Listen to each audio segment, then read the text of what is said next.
Oke, baik, kita mulai aja. Nanti yang lain bisa menyusul. Hari ini adalah perkuliahan minggu terakhir dari proses belajar mengajar ya. Dan materinya adalah tentang rapat bisnis. Aktivitas rapat tidak bisa terlepas dari aktivitas bisnis. Segala sesuatu harus dibicarakan secara resmi melalui rapat. Rapat ini bisa yang formal, bisa yang informal.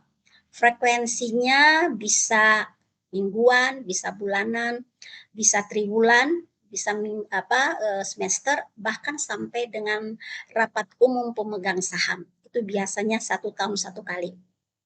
Untuk aturan RUPS, ya, untuk mendesain sebuah rapat yang sukses, perlu untuk persiapan-persiapan yang baik.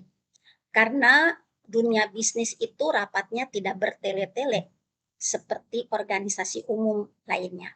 Setelah rapat, mereka langsung bekerja, ya, dan rapat itu biasanya 1 jam atau 2 jam, tergantung informasi yang akan diberikan dan juga problem yang akan dipecahkan.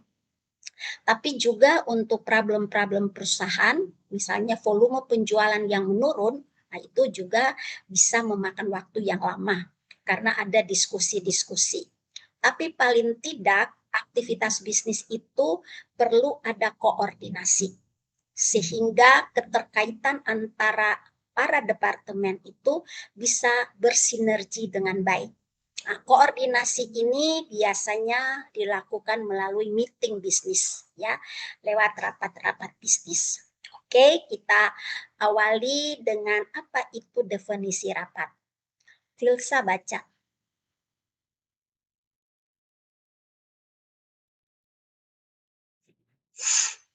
Definisi rapat. Rapat tim dilaksanakan apabila anggota berkumpul untuk saling memberi informasi, rencana, memecahkan masalah, atau mengambil keputusan. Rapat adalah satu tindakan atau proses berkumpul bersama untuk satu tujuan bersama. Rapat juga dapat dijadikan sebagai media komunikasi antara manusia atau pimpinan kantor dengan stafnya. Ya, bisa saja atasan bawahan, bisa saja secara kolegial. Tapi ini adalah media komunikasi. Makanya di meeting bisnis ini bagaimana kemampuan komunikasi bisnis di dalam baik itu menyelenggarakannya maupun secara finally dievaluasi. Jadi kemampuan berkomunikasi dalam aktivitas rapat bisnis itu sangat penting. Karena salah satu kemampuan yang harus diperhatikan adalah lewat meeting. Ya, jadi meeting itu harus efektif, harus efisien, makanya perlu didesain dengan baik supaya rapat itu sukses. Karena dunia bisnis itu kan finally-nya adalah profit. Ya, nggak ada yang lain. Untuk mencapai profit, salah satu aktivitas komunikasi adalah lewat meeting. Dan makanya meeting itu sangat penting bagi dunia bisnis. Ya. Oke, yang kedua, Indah, tujuan rapat. Baik, Men. Tujuan rapat. Yang pertama, menjalin kerjasama antar anggota. Yang kedua, menyampaikan masalah, keadaan tertentu, komplain, dan lain-lain. Yang ketiga, memberi motivasi dan semangat kerja kepada karyawan. Yang keempat, mengambil keputusan sesuai kewenangan. Yang kelima, menyampaikan informasi. Dan yang terakhir, mendapatkan masukan dan memecahkan masalah. Ya, antara lain lewat meeting itu apa yang harus dilakukan? Tentu dia punya tujuan. Dan tujuan ini nanti diuraikan di dalam agenda rapat. Nanti kita lihat model agenda dari begitu banyak model agenda. Ya, jadi yang tadi sudah dibaca oleh Indah itu perlu diketahui. Apa sih tujuan kita mau meeting? Ya kan? Kalau di organisasi kita, organisasi kemahasiswaan atau organisasi umumnya yang saya ikuti, ya tujuan kita rapat.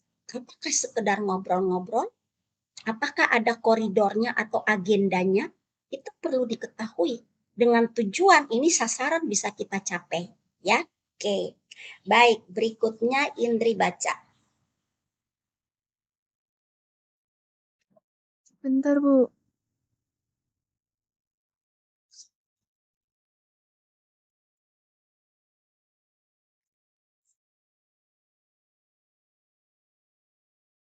Kalau problem dengan jaringanmu nggak apa-apa. Sekarang Gary aja dulu.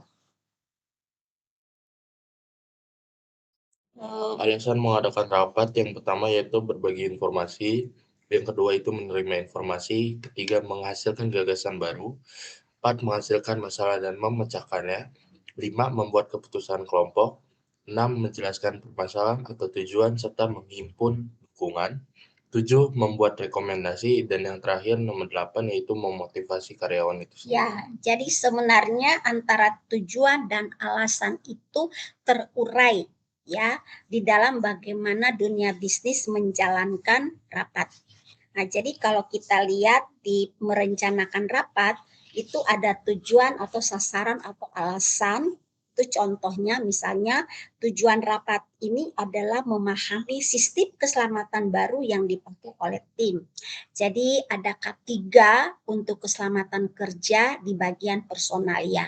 Sehingga ada sistem baru, itu perlu diperkenalkan, perlu diinformasikan secara detail. Mungkin follow up-nya ada pelatihannya, ya kan? Itu nanti the next langkah berikutnya. Tapi paling tidak ada informasi baru yang selama ini kita pakai itu sudah tidak up to date. Banyak terjadi kesalahan atau accident, contoh aja. Sehingga ada perlu sistem yang baru bagi pengamanan pekerjaan-pekerjaan yang berisiko terhadap para karyawan. Dengan sasaran bahwa anggota tim akan memahami tujuan sistem keselamatan yang baru. Anggota akan terbiasa dengan perlengkapan baru yang akan digunakan dalam sistem keselamatan baru. Dan yang ketiga, anggota akan memahami akan prosedur yang mengatur sistem keselamatan. Jadi ada SOP-nya. Itu contoh yang sederhana. Jadi tujuannya sasarannya dapat untuk apa? Tadi saya bilang follow up-nya pasti ada pelatihan ya untuk merealisasi apa yang menjadi tujuan dan sasaran diadakannya rapat. Bisa saja rapat itu menyangkut dengan volume penjualan yang menurun. Ya kan? Nah, alasannya karena apa? Karena kita pada kenyataannya tuh kalah saing. Harga kita kurang bersaing, modifikasi produk kita itu kalah dari pesaing, sehingga volume penjualan akan menurun. Itu bisa saja terjadi ya. Kemudian slide yang berikut, hal yang perlu diperhatikan dalam merencanakan rapat. Ya, setelah Gary sekarang Muhammad baca. Baik, Mem. Hal yang perlu diperhatikan dalam merencanakan rapat yaitu 1. Membuat agenda dan susunan rapat, 2. Menentukan peserta rapat, 3. Membuat surat undangan rapat, 4. Membuat daftar hadir peserta rapat, 5. Mempersiapkan bahan rapat, 6. Mempersiapkan peralatan dan perlengkapan rapat, 7. Mempersiapkan ruangan rapat. Ya, itu paling tidak poin-poin yang penting sekali. Jadi tadi saya bilang agenda itu koridor. Gak boleh bicara di luar agenda. Fokus kepada agenda. Nah, bukan berarti bahwa rapat itu akan kaku dan tidak fleksibel. Tidak. Ya. Setelah rapat selesai mungkin ada obrolan ringan atau sebelum rapat itu dimulai bisa saja. Tetapi kalau sudah masuk di meeting, itu koridornya adalah agenda. Dan nanti butir-butir agenda saya sudah juga kirim di e-learning, nanti Anda juga bisa buka bagaimana bentuk dari agenda. Kemudian siapa attendance-nya, siapa pesertanya, apakah ini internal meeting atau kita melibatkan pihak eksternal, misalnya pihak pemerintah, government, misalnya supplier atau investor, boleh aja. Tapi kalau misalnya rapat-rapat rutin yang internal, apakah ini departemen finance atau departemen marketing atau rapat dewan direksi di mana di dalamnya ada para departemen yang mewakili ya divisi atau unit. Itu harus ditentukan supaya tidak terlalu banyak dan juga orang yang diundang itu betul-betul mewakili problem yang dipecahkan. Kemudian membuat surat undangan. Nah, undangan ini kalau internal namanya notice. Ya, notaris itu di dalamnya juga sudah ada agenda singkat, walaupun ada agenda juga yang sebenarnya. Tapi kalau secara umum biasanya ada undangan. Tapi catatan internal itu biasa disebut dengan notaris. Kemudian membuat daftar hadir peserta, karena ini juga menyangkut dengan performa dari rapat itu. Karena rapat itu resmi, perlu orang-orang yang diundang itu hadir. Kalau yang tidak hadir ada apologize-nya, atau mungkin dia kirim dokumennya, atau ada orang yang mewakili dia. Nah, oleh sebab itu sekretaris dari jauh-jauh hari sudah mengkontak para peserta. Karena kalau pada level-level board of director itu, yaitu perlu sekali klarifikasi yang jelas. Ya, kalau di dalam internal departemen itu komunikasinya kan akan lebih lancar. Kemudian bahan-bahan rapat itu dokumen-dokumen yang akan dibicarakan.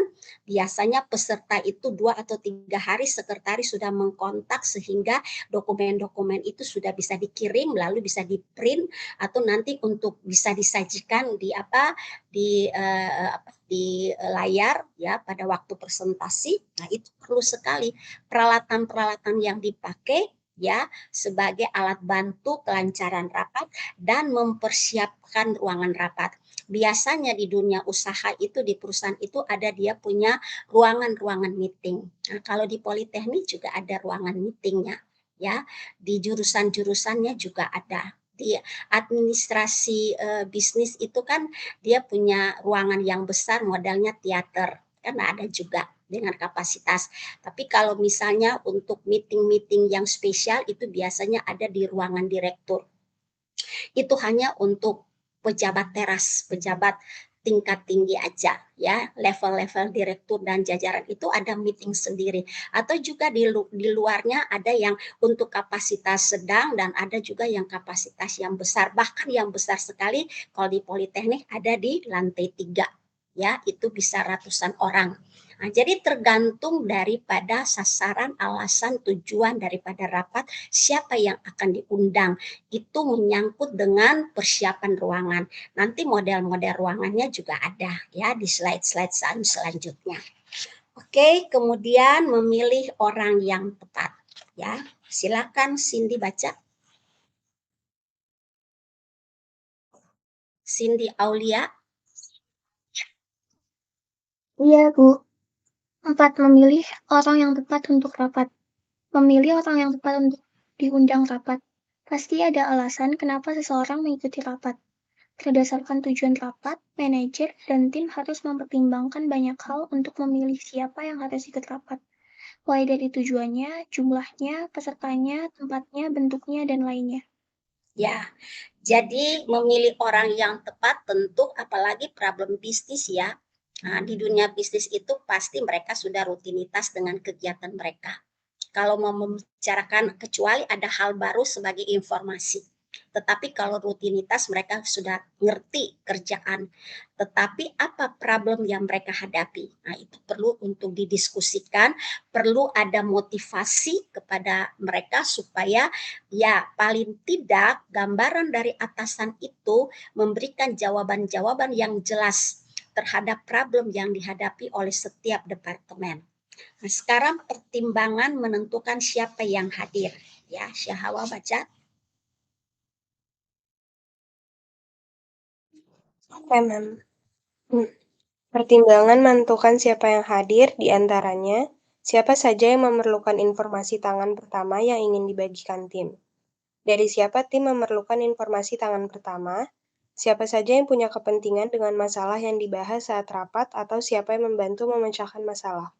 Siapa saja yang berkepentingan dengan keputusan yang diambil. Ya, jadi betul-betul orang yang berkompeten. Atau menurut si dia katanya no, bagi dunia bisnis itu nggak ada menurut bagi dunia bisnis itu by dokumen. Ya, nah, kalau ramalan penjualan itu harus jelas, itu lewat survei. Dan hasilnya itu betul-betul akan dibahas dan dibicarakan di dalam rapat. Nggak bisa katanya-katanya. Ya, nah, siapa dapat informasi ini? Timnya siapa? Kapan dia melaksanakannya? Presentasinya bagaimana? Itu harus jelas. Makanya dokumen-dokumen yang dibicarakan di dalam rapat itu nggak bisa asal-asalan aja. Jadi orang yang mengikuti rapat itu dia sudah siap, dia sudah mengerti apa yang dia sajikan ya lewat dokumen-dokumen itu supaya orang yang nggak tahu menjadi tahu. Apalagi yang menjangkut dengan proses pengambilan keputusan ya. Oke, yang berikutnya kita melihat kepada perangkat yang paling penting di dalam rapat sebagai koridor adalah agenda ya. Agenda ini biasanya ditentukan sebelum rapat. Tanpa agenda, rapat menjadi diskusi yang tanpa arah dan tentu akan bertele-tele. Nah, cakupan daripada agenda itu tentu ada topiknya, ada orang yang bertanggung jawab atas setiap topik, waktu yang disediakan, dan kategorinya, apakah itu diskusi, informasi, dan sebagainya. Nah, silakan Anda buka di e-learning salah satu contoh dari agenda yang saya pilih. Ya, ada begitu banyak contoh agenda. Ini ada salah satu aja.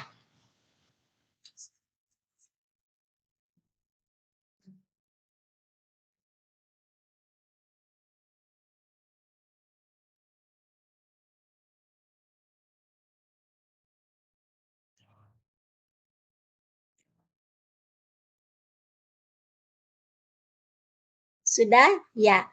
Coba Ikhlasya baca agenda itu.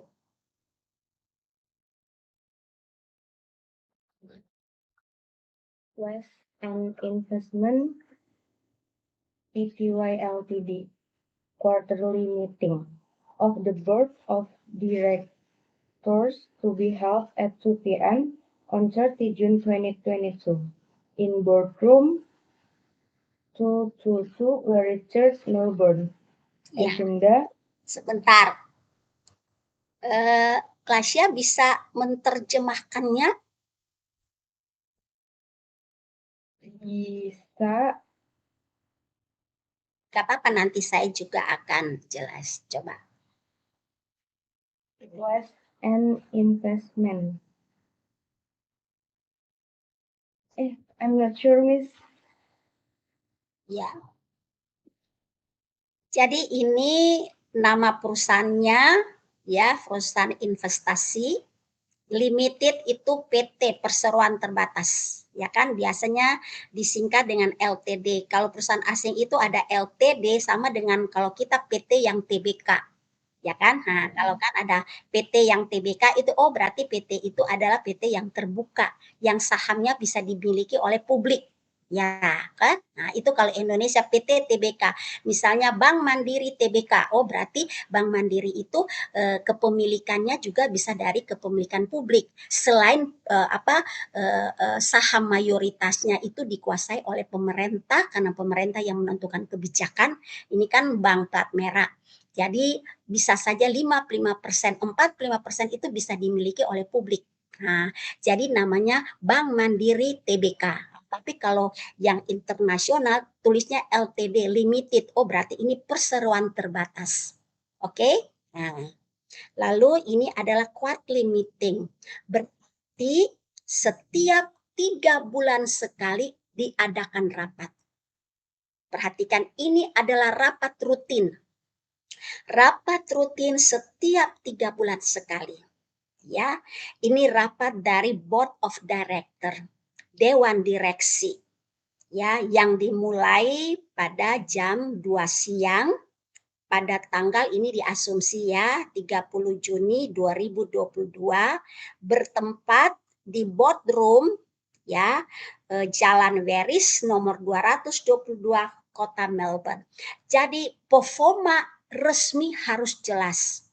Kalau buat agenda ada nama perusahaannya, sifat meetingnya, ini dari rapat yang diadakan ini rapat apa, ya kan? Kemudian tanggalnya, jamnya, ruangannya, alamat kantornya, perusahaannya, kotanya, itu performa jelas. Oke, sudah ngerti ya? Ya, baru kita masuk di agendanya. Nah, Devin baca butir-butir agenda. Baik, Bu. Yang agenda yang pertama, opening of meeting by chairperson. Kedua, attendance by sekretaris. Ketiga, apologies by secretaries. Keempat, adoption of minutes of meeting held on 27 March 2022 by chairperson. Kelima, half yearly dividends. 6, staff bonus. 7, any others business. 8, closed by chairperson. Ya, Devin bisa tolong menerjemahkan butir-butir agenda ini?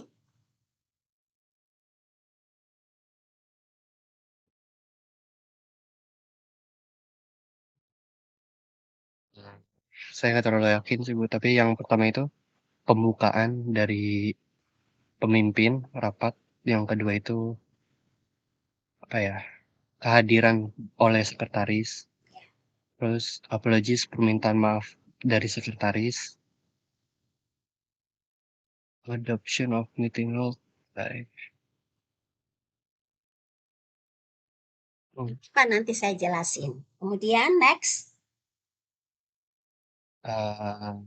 itu kayak adoption, penetapan ya Mas. Penetapan ya Bu, of meeting. Lalu yang kelima, dividends of. Yang keenam itu bonus staff, yang ketujuh bisnis lainnya, lalu yang kedelapan itu penutupan rapat. Ya, jadi ini kerangka koridor ya. Ya, banyak bentuk agenda tapi saya pilih ini karena sangat bagus ya representasi untuk kita belajar. Butir yang pertama itu opening of meeting by chairperson. Jadi pembukaan rapat itu adalah pemimpin rapat. Biasanya dibilang chairman. Tapi chairman itu kan cenderung ke laki-laki. Bisa saja direkturnya adalah wanita. Jadi umumnya disebut sebagai chairperson, ya. Oke. Jadi rapat itu bukan dibuka oleh sekretaris. Rapat itu harus dibuka oleh chairperson. Siapa chairperson? Ya direkturnya, pemimpin rapatnya. Tergantung siapa yang memimpin rapat. Kemudian karena kan di situ ada daftar hadir, kita undang 8 orang. Dibacakan, diperkenalkan Bapak A, Ibu A dari departemen ini, dari departemen itu. Kalau kita undang eksternal, sebutkan di situ diperkenalkan. Ya, yang hadir. Ya, ini dari pihak government, pemerintah, ini dari supplier. Nah, tetapi ini kan rapat kita hari ini kan rapat dewan direksi secara internal. Ya, jadi diperkenalkan. Kemudian ada butir apologize. Permintaan maaf oleh sekretaris karena yang diundang 8 orang, tapi yang hadir cuma 7 orang. Nah, 1 orang itu si A atau si B, bapak atau ibu yang berhalangan hadir, tetapi ada dokumen-dokumennya. Karena itu resmi ya, jadi istilahnya apa ya, fatsumnya, performa yang benar dari sebuah rapat. Jadi tidak asal-asal. Jadi detail sekali sampai dengan permintaan maaf. Kalau yang kita undang 8 orang dan 8 orangnya itu hadir, yang nggak usah bilang permintaan maaf. Tapi ada butir permintaan apologize itu di agenda. Apakah itu hadir atau tidak hadir? Ya, tetap harus ditulis apologize.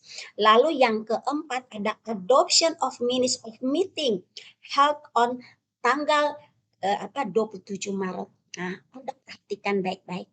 Karena ini rapat rutin setiap 3 bulan sekali, maka perlu diadopsi, dilihat kembali rapat 3 bulan yang lalu. Ngerti? Nah, rapat 3 bulan yang lalu itu bulan apa? Bulan Maret. Kan Juni, Mei, April, Maret. Ya, jadi karena itu rutin, itu perlu dilihat hasil akhir daripada rapat bulan Maret itu apakah sudah close atau belum. Kalau sudah close tidak bisa dibicarakan. Tetapi kalau follow up ada butir-butirnya perlu juga untuk ditindaklanjutin. Tetapi adoptionnya itu harus ya dijelaskan minutes terakhir dari 3 bulan. Ya, nah, saya kasih contoh. Misalnya 3 bulan ke depan bulan apa kita rapat? 3 bulan ke depan kita akan rapat lagi, yaitu bulan apa? Kalau sekarang Juni berarti 3 bulan ke depan kita rapat bulan September. Kalau kita rapat bulan September, ada butir adoption dari minutes bulan apa? Juni. Bulan Juni. Good, ngerti. Ya kan? Ya, bisa ngerti? Kalau 3 bulan ke depan kita adakan rapat, agendanya jangan lupa ditulis adoption dari minutes bulan Juni. Itu kalau quarterly meeting 3 bulan sekali. Bisa saja monthly, bisa saja bulanan, weekly bisa. Jadi kalau itu rutin yang berkala perlu ada adoption. Tapi kalau itu rapat incidental tiba-tiba mendadak gak perlu ada adoption. Ya kan? Nah, karena tiba-tiba. Tapi kalau itu rapat-rapat rutin ini kan quarterly meeting. Ya kan? Atau weekly meeting. Ya, perlu ada adoption. Nah, Anda perhatikan baik-baik. Kalau kita sebelum rapat, kita buat agenda sebagai koridor. Perhatikan ya. Sementara rapat itu berlangsung, si sekretaris sebagai notulis, dia membuat notulen berdasarkan agenda urutan pertama, urutan kedua, urutan ketiga. Kan ditulis notulennya kan? Ya, oleh si sekretaris yang fungsinya sebagai notulis. Kemudian setelah rapat itu selesai, lalu dia sudah menjadi dokumen resmi, dia tidak lagi namanya notulen.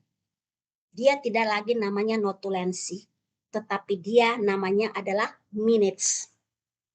Jadi minutes itu dokumen finally daripada sebuah rapat. Jadi minutes ini ditulis berdasarkan notulensi. Notulensi dibuat berdasarkan agenda. Anda bisa ngerti? Ya, sebelum rapat sekretaris buat apa?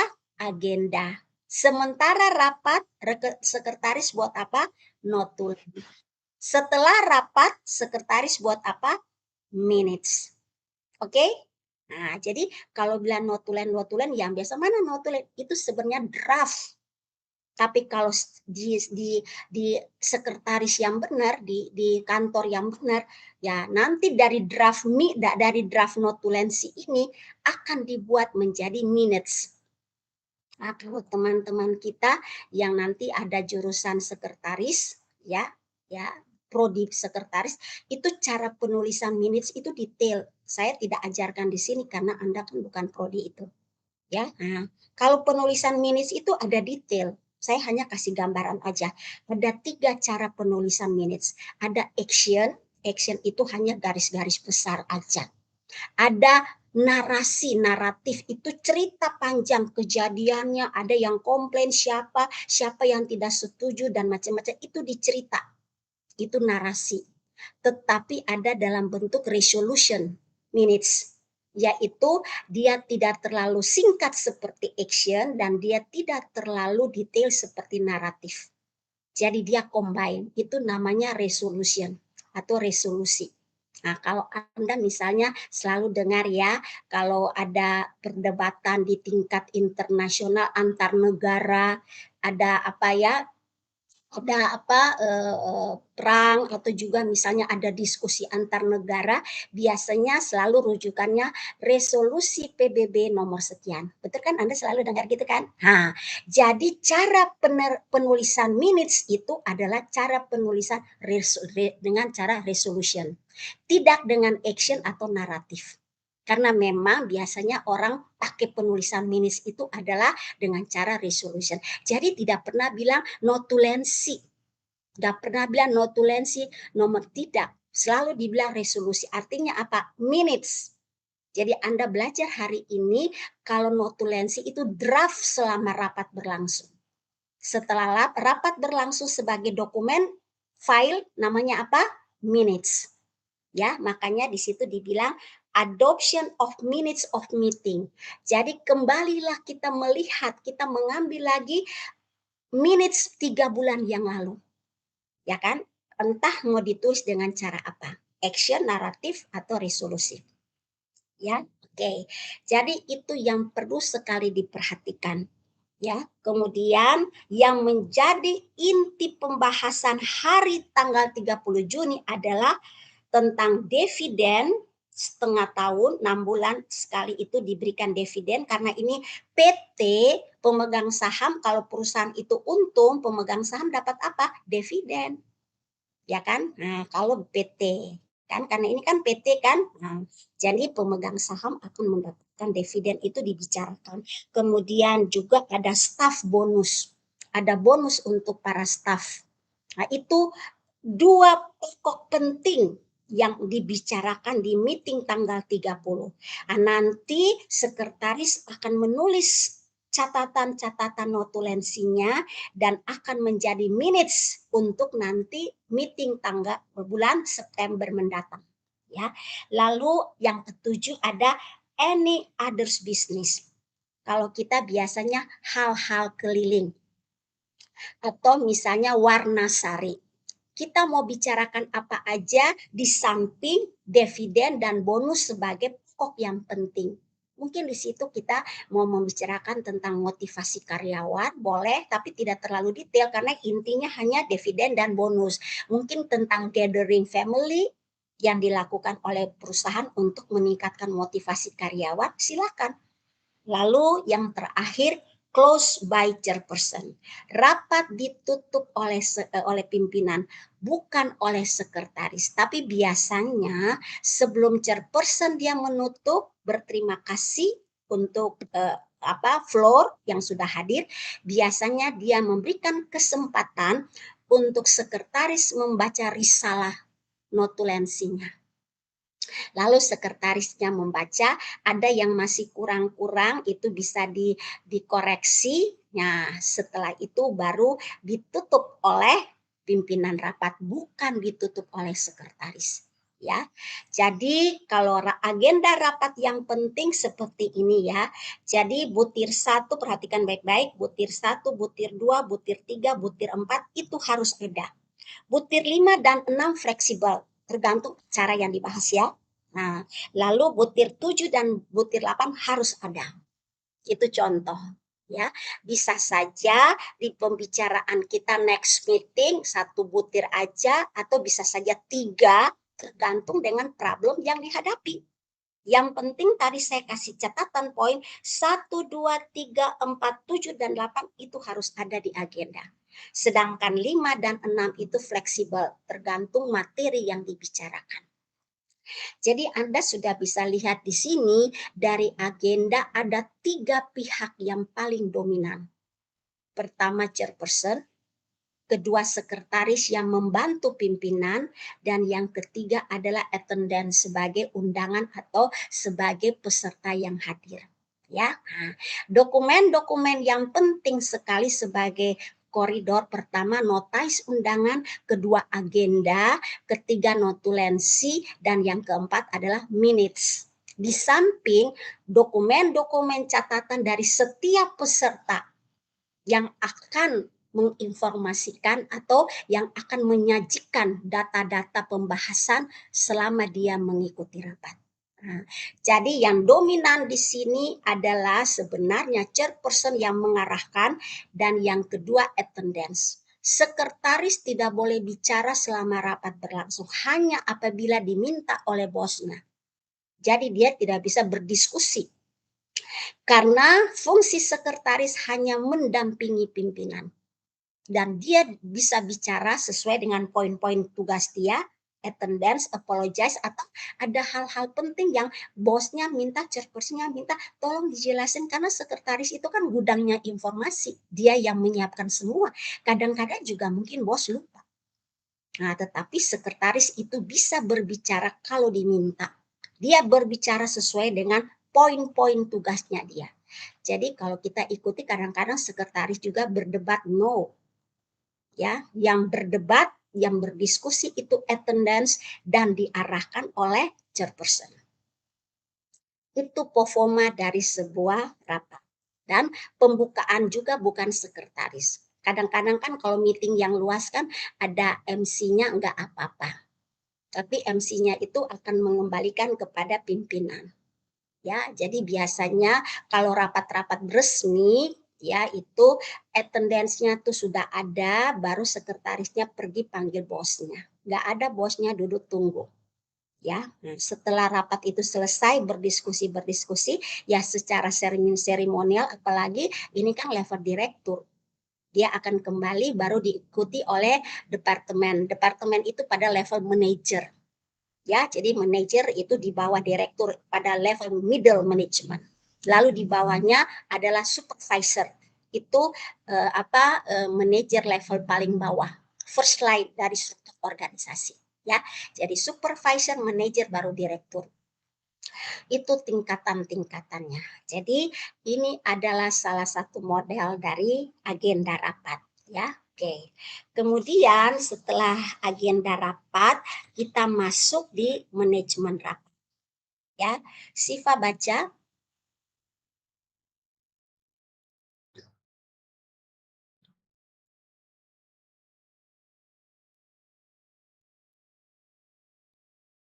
Sebentar, Mam.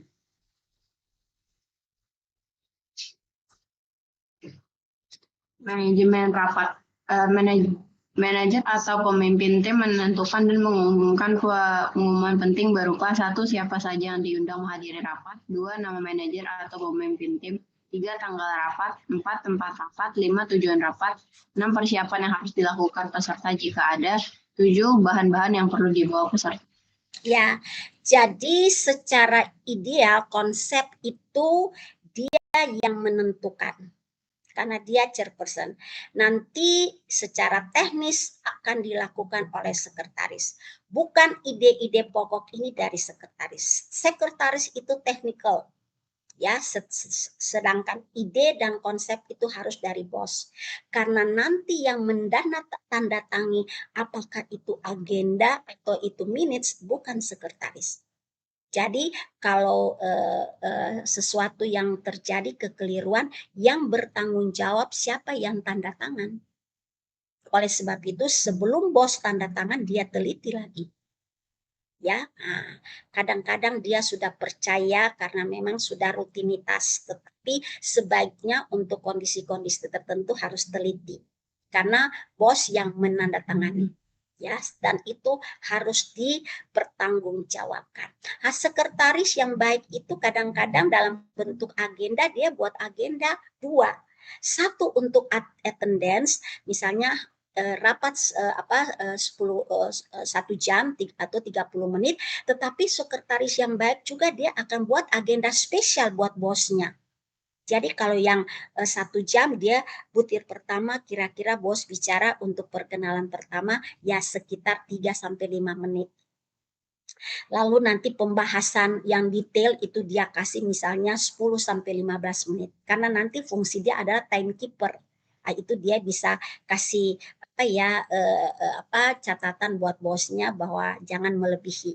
Ya, itu kerangka yang bisa dibuat oleh sekretaris. Kadang-kadang sampai ke detail waktu pun dia bisa mendesain untuk bosnya. Jadi agenda itu bisa 2, 1 umum untuk attendance, 1 spesial buat bosnya. Walaupun tidak terlalu kaku, ya, perlu fleksibilitas, tapi itu didesain dengan baik. Ya kan, di dalam merancang rapat. Jadi sekretaris di sini bukan sekretaris panitia, kita nggak bicara panitia. Yang kita bicara adalah organisasi resmi bisnis, yaitu perusahaan. Jadi kalau direkturnya, sekretaris direktur itulah yang sebagai sekretaris rapat. Ya kan, misalnya sekretaris seniornya itu misalnya sakit kan di timnya itu kan ada sekretaris junior, sekretaris direktur itu enggak 1 aja, ada 2-3. Kemudian kalau manajer, sekretaris manajer itulah yang menjadi sekretaris rapat, bukan orang lain, karena rutinitas kegiatan itu sudah selalu ada. Jadi bukan panitia, kita nggak bicara panitia. Kita bicara organisasi bisnis, yaitu perusahaan company, ya. Oke. Kemudian yang berikutnya adalah kita bicara tentang waktunya rapat. Ya. Nur baca. Baik, Mem, waktu rapat, hal yang dipertimbangkan sebelum memilih waktu rapat, yang pertama itu hari yang tepat, yang kedua itu pemberitahuan memadai mengenai jumlah peserta, yang ketiga itu jadwal para peserta, dan yang terakhir itu saat orang-orang sedang bersemangat. Ya, Sebenarnya itu fleksibilitas aja ya. Mau pagi, mau siang, mau sore, orang bisnis itu ready to use. Ya, tapi secara umum itu yang pada saat-saat orang lagi bersemangat atau hari-hari di mana orang lagi bersemangat. Apakah itu kalau minggu di Senin sebagai awal, ya itu pada level supervisor oke, boleh. Atau waktu close ya weekend, hari Jumat, bisa juga itu pada level supervisor dengan timnya. Tetapi bagi dunia bisnis kapanpun sesuai dengan problem dan rutinitasnya ya oke-oke aja. Tidak ada waktu yang tepat ya untuk enak melaksanakan rapat. Kapan aja ready to use ya. Oke, untuk menjalankan rapat. Oke, lalu poin yang ke-8, bagaimana melaksanakan rapat. Ya, setelah direncanakan, dipertimbangkan dengan matang, lalu persiapannya itu sudah oke, apa yang dibutuhkan, siapa yang diundang, ruangan mana yang mau dipakai, disesuaikan dengan jumlahnya. Kemudian kita lihat persiapan ruangan rapat. Ya, oke. Sarah baca. Persiapan ruang rapat. Pertama, pastikan ukuran ruang sesuai. Yang kedua, pastikan pengaturan kursi dan meja sesuai sifat rapat. Yang ketiga, pastikan peralatan audiovisual berfungsi. Yang keempat, pastikan semua perlengkapan tersedia. Dan yang terakhir, bagikan salinan tujuan rapat serta agenda. Ini tugas sekretaris. Tapi bukan berarti dia yang ya angkat-angkat ini, enggak. Nanti kan ada office boy-nya. Tapi di bawah kendali dia. Bos tinggal tanya udah siap. Kalau misalnya mau melibatkan pihak eksternal itu dicek. Kadang-kadang bos cek karena kan misalnya dewan direksi itu menyangkut dengan government. Misalnya dengan menteri atau kepala dinas macam-macam atau pihak legislatif tergantung atau investor yang kita lagi butuh ya kan. Nah, itu langsung dicek oleh bos ya. Karena ini pada level direktur ya. Tapi sekretaris itu dia sudah cekatan sekali. Level-level ini itu dia sudah tahu, dia udah ngerti. Jadi bukan saja dokumen-dokumen yang harus dia siapkan, siapa yang harus dia undang, kapan dia undang, nggak mendadak, tapi sudah dari jauh-jauh hari, kemudian pada waktu-waktu tertentu dia kontak lagi untuk mengingatkan sampai kepada ruangan rapat. Jadi betapa profesionalnya seorang sekretaris. Tentu ada timnya. Ya, dan pembagian tugas ya, karena tidak gampang jadi sekretaris direktur loh. Ini orang-orang yang memang matang di dalam pengalaman dan luas ya di dalam beraktivitas ya. Nah, saya pernah juga kasih gambaran kalau saya jadi ketua panitia, ini kan di panitia. Jadi saya juga akan pilih sekretaris yang cekatan. Kalau sekretarisnya lelet, ketua panitia akan kerja bakti. Nah, kalau sekretarisnya cekatan, oke. Ketua hanya punya ide, realisasinya di sekretaris. Nah, jadi pada rapat-rapat koordinasi tinggal aja minta pertanggungjawaban karena enak, semuanya sudah dihandle oleh sekretaris. Ya, nah kalau sekretarisnya lelet, ditanya-tanya melulu, dikasih tahu melulu. Tapi kalau sekretarisnya cekatan, pasti kegiatan. Jadi kalau sebuah kegiatan kepanitiaan itu sukses besar, sebenarnya bukan saja ada di bos, di ketua panitia, walaupun dia yang punya responsibility, tanggung jawab. Tapi siapa di balik suksesnya itu? Pasti sekretaris. Ya kan? Nah, jadi sekretaris itu tidak boleh dipandang enteng. Karena sukses sebuah event, sukses sebuah acara, sebenarnya ada di tangan sekretaris yang cekatan, yang profesional, yang lincah, yang tahu apa yang dia kerjakan. Ide dan konsep itu milik bos, milik ketua panitia, dan kemampuan koordinasi. Tapi selebihnya secara teknikal itu dikerjakan oleh sekretaris. Ya, baik. Oke, setelah tadi dibaca, sekarang ada bentuk-bentuk tata ruang.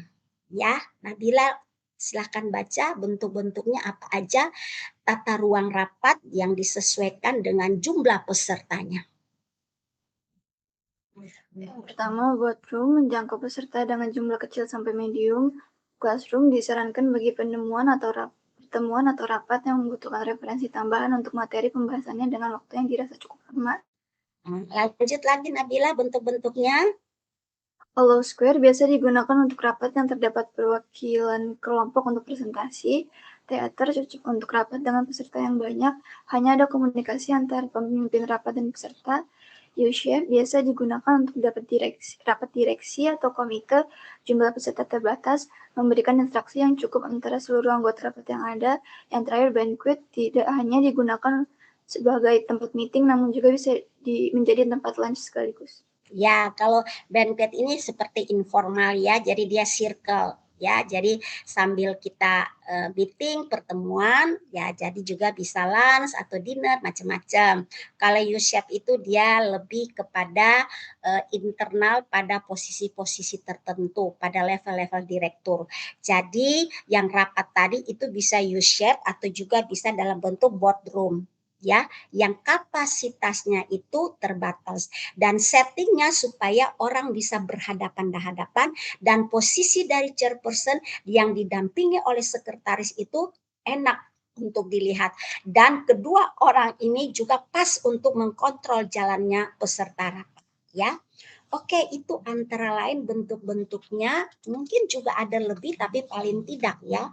Antara lain bahwa bentuk daripada fasilitas ini kemudian diimbangi dengan audio visual yang bagus, penempatan secara nonverbal ya, yang tidak mengganggu baik attendance maupun chairperson dan sekretaris sehingga rapat itu bisa berjalan dengan baik. Oke, setelah semuanya sudah direncanakan dengan baik dokumen dan fasilitasnya, lalu membuka rapat. Ya, Tiara baca. Baik, Mem. Saran untuk membuka rapat secara efektif, yang pertama mulai rapat tepat waktu, yang kedua tunjukkan energi semangat, yang ketiga pastikan peserta rapat saling diperkenalkan, yang keempat katakan kembali tujuan dan agenda rapat, lalu yang terakhir ada jelaskan peraturan dasar dalam rapat. Ya, biasanya tuh ada aturan main kalau misalnya dalam kapasitas yang besar, tapi kalau yang internal dan pesertanya terbatas sudah pada tahu karena ini sudah rutinitas ya. Oke, kemudian peran-peran dalam rapat seperti yang tadi saya sudah sebutkan, ada leader, chairperson, yang kedua fasilitator ini sekretaris, yang ketiga timekeeper ini juga sekretaris, yang keempat note taker itu juga dihandle semua oleh sekretaris, dan yang kelima partisipan dance ya. Nah, jadi kalau untuk meeting-meeting yang besar, event-event yang besar, misalnya aktivitas MAIS untuk teman-teman kita di Prodi MAIS itu ada peran-peran sendiri, tidak mungkin semua dihandle atau ditangani oleh sekretaris. Nanti dia kewalahan. Tapi kalau internal semua ini, baik memfasilitasi, baik sebagai timekeeper, baik sebagai note taker, itu sebagai note tulis, itu semua ditangani, dihandle oleh sekretaris ya. Tapi kalau event-event yang besar ada peran-perannya. Sehingga kelancaran dari aktivitas ini boleh berjalan dengan baik. Ya, kalau Anda belajar ini dengan baik, nanti Anda kan selalu rutinitas kalau ada kegiatan-kegiatan kampus ya, ada rapat-rapat organisasi mahasiswa, walaupun itu tidak punya sasaran bisnis, tapi Anda bisa mendesain dengan baik supaya efektif. Catatan-catatannya juga harus oke. Karena kan Anda udah belajar komunikasinya. Ya kan? Sehingga rapat itu tidak bertele-tele. Ajarkan juga untuk teman-teman bahwa waktunya diperhatikan, kapan memulai, kapan selesai.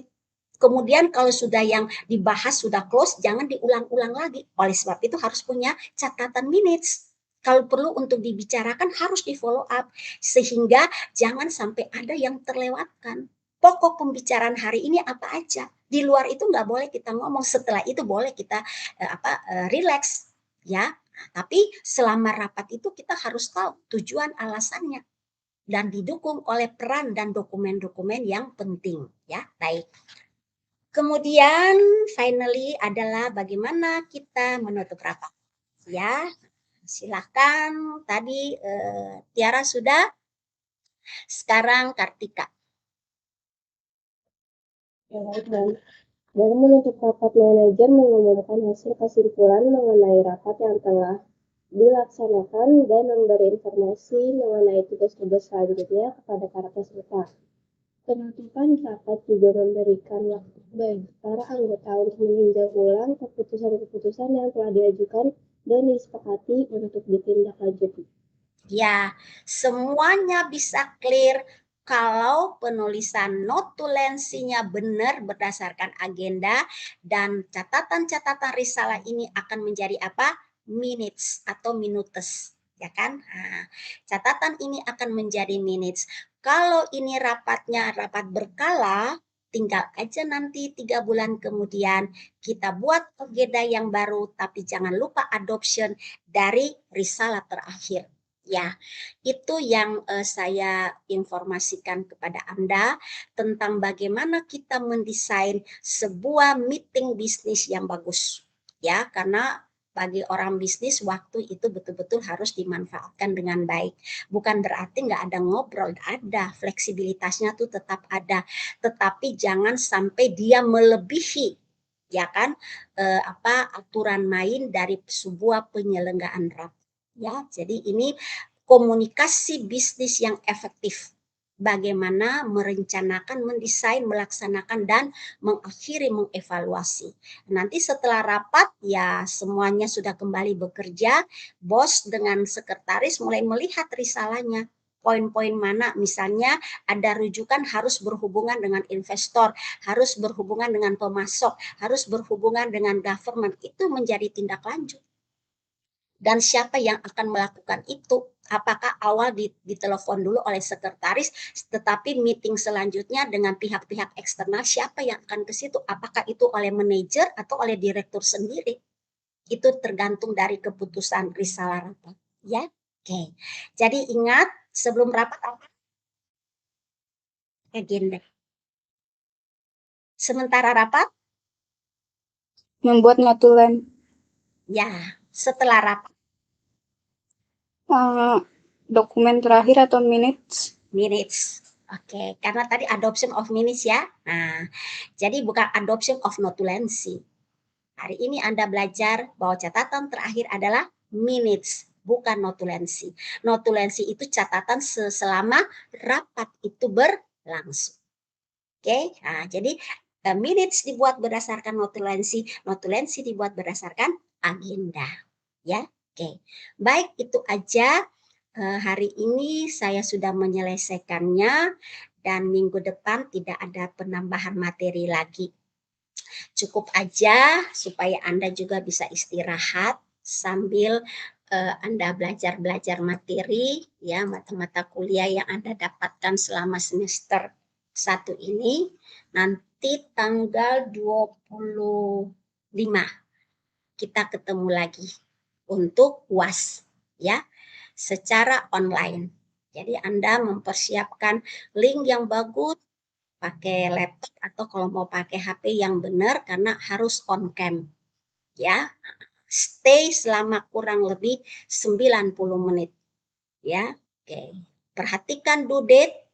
Ya, saya kasih catatannya. Mau selesai atau belum, kirim aja. Tentu akan beda daripada Anda kirim terlambat. Ya. Jadi mau selesai atau tidak selesai, kirim aja. Karena saya juga sudah hitung beban materi dengan waktu yang disiapkan. Ya, pasti saya hitung itu. Ya, jadi mahasiswa juga punya waktu untuk mengirimkan. Jadi perhatikan due date-nya.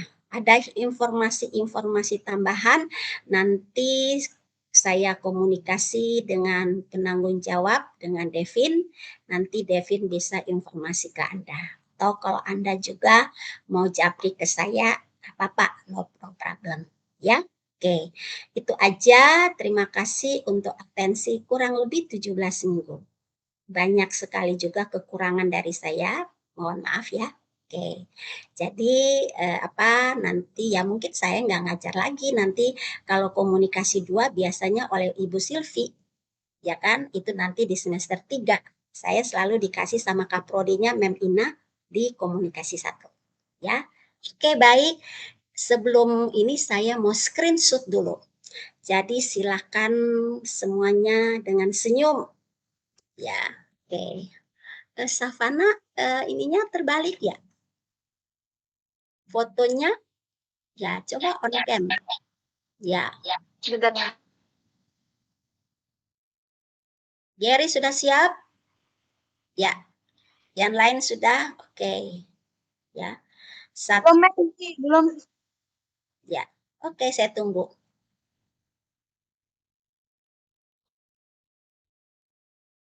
Sudah happy? Sudah, Mem. Oke, baik.